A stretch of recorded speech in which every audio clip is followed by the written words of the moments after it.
Okay. Okay, as usual, we will start with a straight wire to construct the guarded finger spring.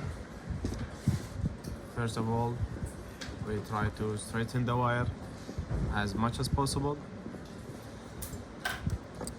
Now the first step is to construct the coil. The coil must be directed upward. We will start nearly at the middle of the wire, and the active arm must be directed upward.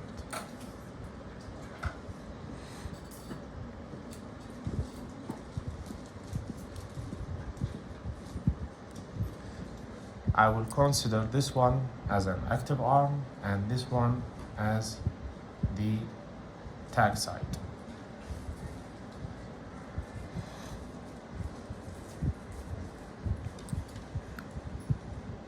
Now, the diameter must be about 2 millimeters, and the coil should go all the way like this. Okay. Then we need to make a U-loop. If we take a draw here, the tag will start straight away from here. Then it will form a U shape like this, and then it will continue like this and end about here. Okay, the guard will be about 2 millimeter to 3 to 4 millimeter away from the teeth. Now, as we have done the first part, this is the tag side and this is the active arm side. We will start with making a U-loop. I will take measurement about here. It should be about 2 millimeters away. 2 millimeters in diameter and 2 millimeters in height. So this is the supposed shape. Then I will have to make the C shape that corresponds to the palatal side of the teeth.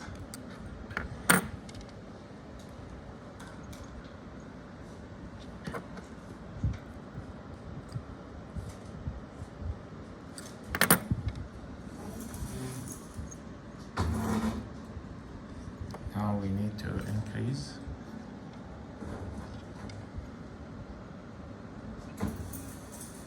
Okay.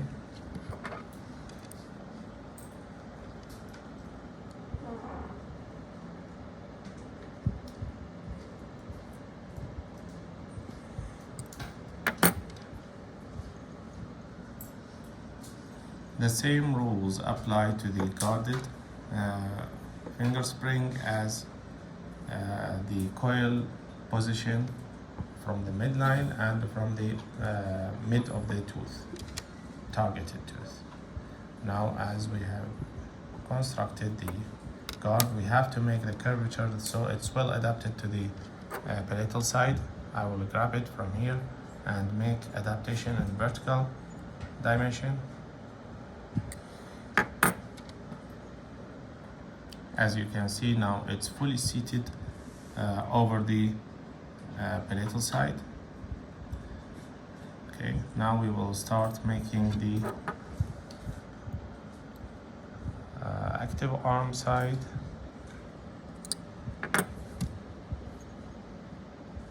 We have to push the active arm toward the lateral first.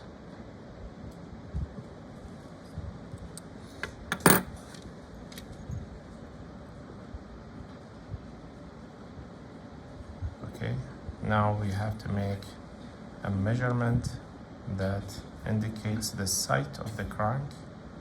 It will be taken over there.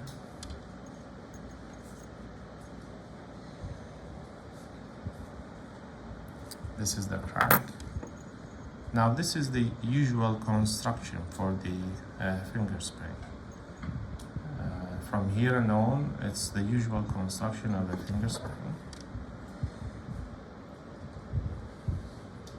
I will reduce the crank a little bit because it's exaggerated, and try to seat the coil and the U-loop in the correct position, as this step includes taking the measurement for making the transition at the interproximal area. I have to grab the figure really tight at its position, then we make the measurement exactly over here.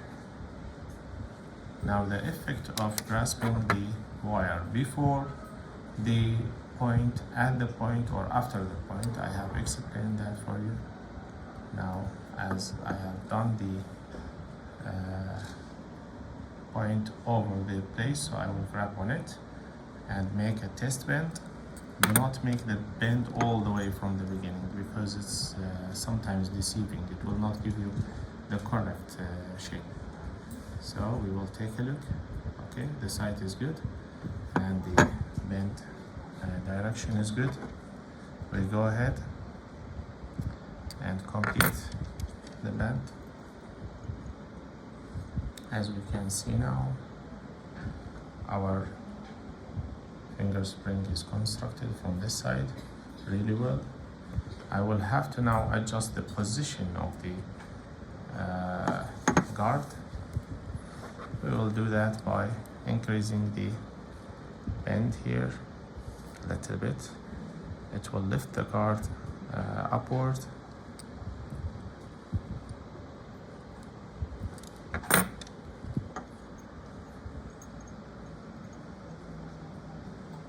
Okay, now we have interference over here.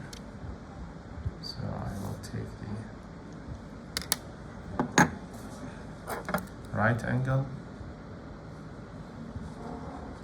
and seating the wire over the cast. So we have 2 millimeters of acrylic below the guard. Okay, now we will have to readjust the guard a little bit, so it's about 2 millimeters away exactly from the teeth border, keeping in mind that we have to put the coil and the U-loop at the correct position. Okay, so this is good now. We will go ahead and complete the C-shape. C-shape will be completed by increasing the interproximal bend significantly. Pay attention to the interferences. At this stage, you can see here there is an interference that's preventing the wire from going all the way in. So I will remove the interference and take a better look how the wire is seated. We can see now the wire is seated well, and the tag and the coil is in the correct position. Let's go ahead and construct the C-shape. The C-shape will be constructed like this. As long as we are doing a curve is done by placing multiple small bends on the wire until we get a U-loop. Now we have to adjust this U-loop in 3 dimensions. Now we can see there is a touch here and it's lifted. So remove the touch. Our fixed point is this one. This is the fixed point, and let us see we had a touch at the distal arm. So to remove the touch, we will bend easily. And we had the U-loop not touching the cervical part, so we will make a bend toward it. Let us take a look here. What did we do and how it is seated. Now we can see the U-loop is not, or the C-shape is not complete. We have to extend it until it reaches about 2 millimeters away from the gingiva. So we will open it a little bit and increase the bend over here. Now this will increase the length of the U-loop. As you can see, now it reached the point, the intended point. Now we have to take a point here for the non-traumatic end. Okay, to make the non-traumatic end, we will make a U-loop. Because I did a bend here, it will be difficult, so I will use the other layer to make the bend. Now we can see there is a U-loop here. Make a cut. Then we can make the non-traumatic end by squeezing the wire. I will increase the bend a little bit so it's easier for us to squeeze.